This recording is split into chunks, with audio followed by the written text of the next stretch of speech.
আসসালামু আলাইকুম। অষ্টম শ্রেণীর সকল শিক্ষার্থীদের জানাই অভিনন্দন। আজকে তোমাদের সাথে আলোচনা করব তোমাদের ইসলাম শিক্ষা পরীক্ষার সাজেশন নিয়ে। অর্থাৎ তোমরা অনেকেই হয়তো ভাবতেছো যে কিভাবে পড়বো কি না পড়বো। তো আজকে আমরা ইসলাম শিক্ষার তোমাদের একটা সিলেবাস থেকে সাজেশন দেওয়ার চেষ্টা করব। দেখো, তো ইসলাম শিক্ষা অষ্টম শ্রেণীর তোমাদের সূচিপত্রে গেলে দেখবে যে তোমাদের সিলেবাস দেওয়া হয়েছে প্রথম অধ্যায় এবং দ্বিতীয় অধ্যায়। তো প্রথম দ্বিতীয় অধ্যায় থেকে তোমরা দেখতে পাচ্ছ প্রথম অধ্যায়ে আল্লাহর পরিচয়, রাসূলগণের প্রতি ঈমান, খতমে নবুয়াত, ঈসা আলাইহিস সালাম, ইমাম মাহদী আলাইহিস সালামের আগমন, আখিরাতের প্রতি ঈমান, এরপরে কিয়ামত, তকদিরের প্রতি ঈমান, সাফাত, শিরক, এগুলো নিয়ে প্রথম অধ্যায়ে আলোচনা করা হয়েছে। তো প্রথম অধ্যায়ে এই সূচিপত্র থেকেই বলা যেতে পারে সবচেয়ে ইম্পর্টেন্ট টপিক হয়েছে কিয়ামত, আখিরাতের প্রতি ঈমান, ঈসা আলাইহিস সালামের এবং ইমাম মাহদী আলাইহিস সালামের আগমন এবং সাফায়েত, শিরক। এই কয়টা টপিক যদি তুমি ভালো করে পড়ো, এই রিলেটেড প্রশ্ন আসবে 100% শিওর। কারণ প্রতি বছরই দেখা যায় বিশেষ করে শিরক থেকে তোমাদের রেগুলার প্রশ্ন আসে। তো শিরক রয়েছে 24 পেজে। তো 24 পেজে গেলে আমরা দেখতে পাবো 24 পেজ। তো 24 পেজে তোমরা শিরকে দেখো কি কি টপিক রয়েছে, ওটা নিয়ে একটু আলোচনা করি আমরা। শিরকের পরিচয়। তো শিরকের পরিচয় হলো শিরক শব্দের অর্থ অংশীদার সাব্যস্ত করা, সহযোগিতা সহযোগী বানানো, সমকক্ষ বা সমতুল্য করা, অর্থাৎ আল্লাহর সাথে কাউকে সমান মনে করা। এটা আল্লাহ কখনোই পছন্দ করেন না কারোর সাথে তাকে যদি কেউ শরিক করে। তো এই শিরক টপিকটা ভালোভাবে পড়বা, কোন হাদিস থেকে কি বলা হয়েছে সেটা ভালো করে পড়বা। শিরক কত প্রকার? শিরক প্রধানত 3 প্রকার। আল্লাহর সত্তা অস্তিত্বে শিরক করা, ইবাদতের ক্ষেত্রে আল্লাহর সাথে শিরক করা। এটা পড়ে এই যে একক কাজটা রয়েছে, এই একক কাজটা খুবই গুরুত্বপূর্ণ, কারণ একক কাজ তোমাদের আসবে পরীক্ষায়। তো দেখো, শিরক হতে পারে এমন কাজগুলো তালিকা তৈরি করো। তাহলে শিরক কেমন তালিকা তৈরি করা যায়? যেমন আল্লাহ তাআলা ব্যতীত অন্য কাউকে ইবাদতের মালিক মনে করা, যেমন আমরা অনেকে আছি মাজার পূজারী, হ্যাঁ, অর্থাৎ মাজারে যে পূজা করি, এটাও শিরক। আবার অনেকে আছে আল্লাহর কসম না খেয়ে, কেউ বলে মায়ের কসম, কেউ বলে আমার চোখ ছুঁয়ে বলছি, কেউ বিশেষ করে আন্টিরা বলে যে আমার ছেলের মাথা ছুঁয়ে বলছি। তো এগুলো সব শিরক। তো তোমরা এই টপিকগুলো এখানে লিখে দিতে পারো। এরপরে শিরকের পরিণাম ও প্রতিকার। আল্লাহ তাআলার নিকট সবচেয়ে জঘন্যতম অপরাধ হচ্ছে শিরক। এর পরিণাম ভয়াবহ। পৃথিবীতে যত প্রকার জুলুম আছে, শিরক হচ্ছে সবচেয়ে বড় পাপ বা জুলুম, এটা মনে রাখবা। এরপরে আল্লাহ তাআলা মানুষকে শুধুমাত্র তার ইবাদতের জন্য সৃষ্টি করেছেন, অর্থাৎ শিরক সম্পর্কে ডিটেলস পড়বো। এবার প্রতিফলন ডায়েরি লিখন। বলছে দৈনন্দিন জীবনে শিরক থেকে দূরে থাকার জন্য আমি যেসব ভালো কাজ করব এবং যেসব মন্দ কাজ বর্জন করব। ঠিক আছে? তো ভালো এবং মন্দ কাজ, অর্থাৎ ভালো কাজগুলো কেমন? যেমন আমরা কথায় কথায় কসম কাটবো না, এবং কসম কাটলেও অবশ্যই আল্লাহর কসম কাটবো, এবং কখনোই তোমার মাজার পূজারি হব না, এবং কখনোই কোরআন ছুঁয়ে বা মসজিদে উঠে যাব, বা অনেক আন্টিরা আছে তার বাচ্চার মাথা ছুঁয়ে কসম খায়, এগুলো করব না। হ্যাঁ, এগুলো হচ্ছে করণীয় ভালো দিক। আর বর্জনীয় হলো যেগুলো আমরা বললাম, সেই জিনিসগুলোই আমরা বর্জন করব। বর্জন মানে কি? বাদ দিয়ে দেওয়া। অর্থাৎ আমার জীবনে বা আমাদের জীবনে যদি সব ভুলগুলো থেকে থাকে, সেগুলো আমরা কি করব? টোটালি বাদ দিয়ে দিব। ওকে। এরপরে দেখো দ্বিতীয় অধ্যায়। তা দ্বিতীয় অধ্যায়ে তোমাদের রয়েছে ইবাদত। ইবাদত অধ্যায়টা খুবই ইম্পর্টেন্ট, কারণ সব গুরুত্বপূর্ণ টপিকগুলো এখানে থাকে। যেমন দেখো সালাত। সালাত অংশটা কেন গুরুত্বপূর্ণ? কারণ জানো যে আমাদের জীবনের সবচেয়ে গুরুত্বপূর্ণ অংশের মধ্যে একটা হলো সালাত। তো সালাত থেকে তোমার প্রতিফলন ডায়েরি রয়েছে। যেমন বলছে সালাতুল বিতর। সালাতুল বিতর বলছে সপ্তম শ্রেণীতে জেনে আমি যেসব সালাত নিয়ম চর্চা করি, এবং সালাতের রাকাত সংখ্যা, বিশেষ নিয়ম, অভিভাবকের মন্তব্য, স্বাক্ষর। তো সালাত তুমি কোন সালাত পড়েছো? যেমন সালাতুল বিতর পড়েছো, জোহর পড়েছো, আসর পড়েছো, হ্যাঁ, বা মাগরিব পড়েছো, কয় রাকাত পড়েছো, কোন ওয়াক্ত কত রাকাত, এটা এখানে লিখতে হবে। তো এটা তোমাদের পরীক্ষায় চার্ট আকারে আসতে পারে। এরপরে চলে যাও নফল সালাত। হ্যাঁ, নফল সালাত কি? নফল অর্থ অতিরিক্ত, অর্থাৎ মনে রাখবা নফল সালাত এমন একটা সালাত যদি কেউ বেশি সওয়াব অর্জন করতে চায়। ফরজ তো দেখা যাচ্ছে বাধা। তুমি নফল যত বেশি পড়বা তত দেখা গেল তোমার সওয়াব বাড়বে।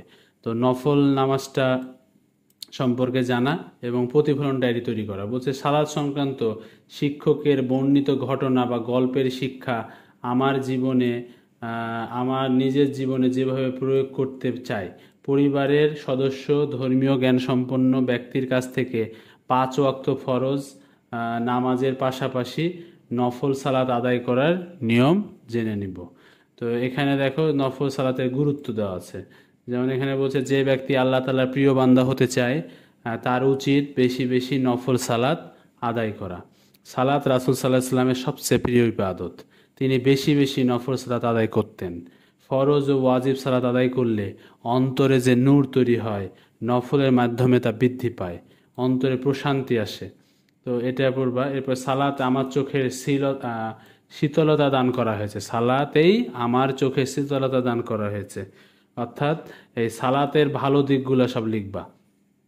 এরপরে সালাতুল আওয়াবিন অর্থাৎ বিভিন্ন সালাত সম্পর্কে লেখা হয়েছে, এগুলো তোমরা জাস্ট খালি এই যে কোনটার অর্থ কি এটা ভালো করে পড়বা। যেমন আওয়াবিন অর্থ নেককার, অধিক তওবাকারী বান্দাগণ, এগুলো ভালো করে পড়বা। এরপরে সালাতুল তাহাজ্জুদ, তাহাজ্জুদ আরবি শব্দ, তাহাজ্জুদ অর্থ ঘুম থেকে জাগা, অর্থগুলো ভালো করে পড়বা। এরপরে আদায়ের নিয়ম, হ্যাঁ, তাহাজ্জুদ সালাতের গুরুত্ব। এরপরে দেখো একক কাজ খুবই গুরুত্বপূর্ণ সহকারে করতে হবে। যেমন প্রিয় শিক্ষার্থী, তোমার শিক্ষকের আলোচনার মাধ্যমে যে যে সালাতের নিয়ম জেনেছো সেই সালাত সমূহ শিক্ষকের নির্দেশ মোতাবেক নির্ধারিত স্থানে অনুশীলন করো। প্র্যাকটিক্যালি সালাত পড়ে দেখাইতে হতে পারে। তোমাদের স্কুলে এরকমও প্রশ্ন করতে পারে যে আমরা কিভাবে নামাজ শুরু করব বা কিভাবে নামাজে দাঁড়াবো। ঠিক আছে, অর্থাৎ আমরা নামাজে দাঁড়ানোর নিয়মটাও ভালো করে জেনে নিব বাসার কাছ থেকে। বাসায় বাবা মা আছে, হ্যাঁ, আর যদি দেখা গেল যে তুমি পারো তাহলে তো মাশাল্লাহ। এরপরে সালাতের নাম আদায় করার নিয়ম, সালাতুল আওয়াবিন মাগরিবের নামাজের ফরজ ও সুন্নাতের পর 6 রাকাত সালাত, অর্থাৎ কোন সালাতে আদায় করতে হয় কত রাকাত সেটা। এরপরে এটা একটা চার্ট, জাস্ট এটা পরীক্ষা আসবে না, তুমি কবে কই নামাজ পড়ছো সেটা। এরপর সাওম, সাওম হলো আমাদের সবার ফেভারিট রমজান মাস। এই রমজান মাস সম্পর্কে সাওম ইসলামের 3য় রুকন। ঠিক আছে, এরপরে আসো হলো যে সাওমের প্রস্তুতি, অর্থাৎ রোজার আগে নবীজি কি করতেন বা মুমিনেরা কি করে সেটা। এরপরে আসো এখানে হলো রমজান মাসের ফজিলত, রমজান মাসে রোজা রাখলে কি কি সুবিধা সেটা। এরপরে রয়েছে দেখো যে লাইলাতুল কদর, আমরা যাকে সবাই 27শে রমজান বলে থাকি, কিন্তু লাইলাতুল কদর কিন্তু আসলে মহিমান্বিত, এটার অর্থ নির্ধারণ, ভাগ্য। লাইলাতুল কদর কিন্তু আসলে শুধু 27শে রমজানেই হয় না, হ্যাঁ, এটা আমরা স্পেসিফিক করে ফেলেছি। লাইলাতুল কদর যে কবে আমরা কেউ জানি না, ধারণা করা হয় যে 20 রোজার পর থেকে। লাইলাতুল কদর সম্পর্কে পড়বা, লাইলাতুল কদরের অনুসন্ধান কিভাবে পাবো। এরপরে যে প্রতিফলন ডায়েরিগুলো খুবই খুবই খুবই ইম্পর্ট্যান্ট। হ্যাঁ, লাইলাতুল কদর নিয়ে আলোচনা করি এবং সে অনুযায়ী আমল করি। লাইলাতুল কদরকে কি আমরা অন্য কোনো নামে জানি? হ্যাঁ, অনেকে সবে কদর নামে জানে। 1000 মাসে কত বছর হয় এটা একটু হিসাব করবা। 1000 মাসে কত বছর হয়, তাহলে 12 দিয়ে তোমরা কি করবা, 1000কে, হ্যাঁ, 1000 ভাগ হলো 12, তো 1000কে 12 দিয়ে ভাগ করবা, তাহলে তোমরা পেয়ে যাবা যে কত মাস হয়। ওকে, মানে কত বছর হয়। এরপরে রয়েছে তাকওয়া অর্জনের সাওম। তাকওয়া মানে আসলে আল্লাহ ভয়। আমরা সাওম মানে রোজার মাসে কি কি তাকওয়া অর্জন করেছি সেটা বা করা সম্ভব। এরপরে আসো হলো ঈদুল ফিতর। ঈদুল ফিতর তো সবাই জানো যে ঈদুল ফিতরে মানে খুশি। ঈদ অর্থ খুশি, আনন্দ, উৎসব। ঈদুল ফিতর অর্থ ভাঙা, অর্থাৎ রোজা ভঙ্গ করা।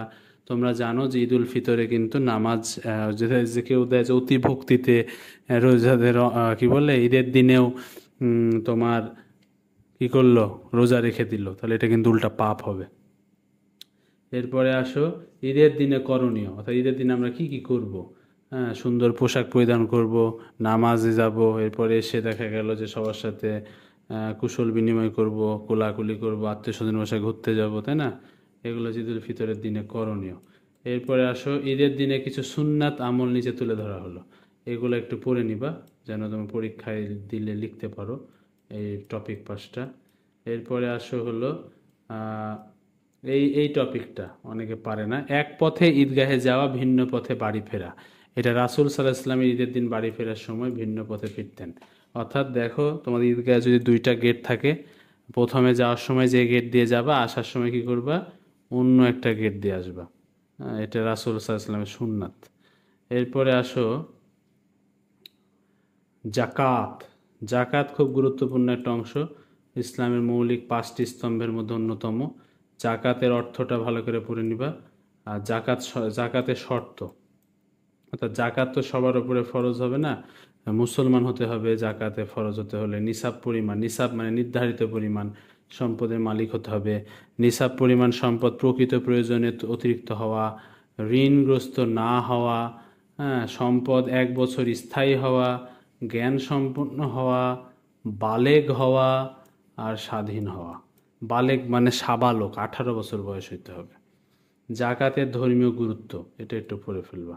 দলীয় কাজ, আমার ওপর জাকাত ফরজ হলে কেন আমি বা আমরা সঠিক নিয়মে জাকাত আদায় করব, এ বিষয়ে। তো এই টপিকটা তোমরা আগে পড়েছো, পড়ে এখান থেকে লিখতে পারবে। এরপরে দেখো জাকাত আদায় না করার পরিণাম, অর্থাৎ জাকাত তুমি আদায় করবা না, এরপরে আল্লাহ তোমারে কি কি বাস দিবে সেগুলো এখানে লেখা আছে। হ্যাঁ, দেখো জাকাত তুমি দেওয়ার সামর্থ্য কিন্তু দলগত কাজ, প্রত্যেক সামর্থ্যবান মুসলিমের উচিত সঠিক নিয়মে জাকাত প্রদান করা। তো এই টপিকটা নিয়ে তোমায় কাজ করতে হবে। এরপরে জাকাতের নিসাব, নিসাব অর্থ আরবি শব্দ, নিসাব আরবি শব্দ, এর অর্থ নির্ধারিত পরিমাণ। এরপরে গবাদি পশুর জাকাত, অনেকে জানোই না যে মহিষ 30টি, উট 5টি, হ্যাঁ, দুম্বা, ছাগল বা ভেড়া 40টি হলে জাকাত ফরজ হয়। জাকাতের হিসাব করার নিয়ম, ঠিক আছে। জাকাত এটা আর্থিক ফরজ ইবাদত। এরপরে আছে তোমার নগদ অর্থ কেমনে কি দিবা, যে 4টা মুখস্থ রাখবা, সবসময় কাজে দিবে। নগদ অর্থ 55,000 টাকা। তারপরে দেখা গেল যে ব্যবসায়িক সম্পদ 2,30,000 টাকা, ব্যাংকে জমাকৃত টাকা 35,000, স্বর্ণ 5 ভরি গুণ 90,000, 4,50,000, রৌপ্য 10 ভরি গুণ 10,000। এরকম যদি মোট সম্পদের পরিমাণ যদি 8,95,000 টাকা হয়, তাহলে তোমার জাকাত কত টাকা দিতে হবে, এই ম্যাথটা তোমরা যদি না পেরে থাকো, দয়া করে এই ম্যাথটা আমি আবার হাইলাইট করতেছি, এই ম্যাথটা যদি তোমরা না পেরে থাকো, এই ভিডিওটা আমি দরকার হলে শর্টসেও দিয়ে দিব। এই ম্যাথটা যদি কেউ না পেরে থাকো, আমাকে কমেন্ট বক্সে জানিয়ে দিবা, আমি কালকে সকালেই তোমাদের ভিডিওটা করে আপলোড দিয়ে দেবো। এরপরে দেখা গেল হজ। হজ আরবি শব্দ, হজ সম্পর্কে তোমরা একটু জেনে নিবা। হজের ঐতিহাসিক পটভূমি, হজ কিভাবে আসলো, এটা লেখা আছে। এরপরে হজের ফজিলত, তোমরা জানো হজ হলো ইসলামের অন্যতম রুকন, কিন্তু হজ সবার উপর ফরজ না। আর হজের ফরজ কি কি, আর জোরাই কজ, শিক্ষকের আজকের অনেকে এখন তোমাদের গতবার যেমন কারিকুলামে ছিল, এই কারিকুলামেই যে হজের অভিনয় করে দেখাতে হয়েছে, হজ কিভাবে করে, 7 পাক দিতে হয়, তারপরে লাব্বাইক আল্লাহুম্মা লাব্বাইক, হ্যাঁ, এটা পড়তে হয়, এই যে বিষয়গুলো দেখাতে হতে পারে। তো এগুলো একটু তোমাদের প্রবলেম হলে বলতে পারো, আমরা দরকার হলে ওইভাবে ভিডিও করে দেখাবো। তারপরে হজের সুন্নাত, হ্যাঁ, হজের সুন্নাতগুলো খুব ভালো করে। তো এই হলো বিষয়। হজ ফরজ হবে কখন সেগুলো একটু দেখে নিবা। এখানে 5টা থেকে মোটামুটি 5টা আইটেমই আছে, হ্যাঁ, এগুলা হজের মিকাম। তো ধন্যবাদ সবাইকে। পুরো ভিডিওটি যদি ভালো লেগে থাকে অবশ্যই কি করবে, চ্যানেলটি সাবস্ক্রাইব করে দিবে, ঠিক আছে, চ্যানেলটি সাবস্ক্রাইব করে দিবে। আর এরকম ভিডিও আরও চাইলে অবশ্যই কোনো, আর তোমরা চোখ রাখবে অবশ্যই আমাদের ইউটিউব চ্যানেলে, কারণ তোমাদের কিন্তু প্রশ্নের সলভ নিয়ে আমরা চলে আসবো ঠিক পরীক্ষার আগের দিন রাত্রে। আর যদি আরও কোনো হেল্প লেগে থাকে আমাদের কমেন্ট বক্সে জানিয়ে দেবে। ধন্যবাদ, কমেন্টে লিখে জানাও ভিডিওটি কেমন লাগলো।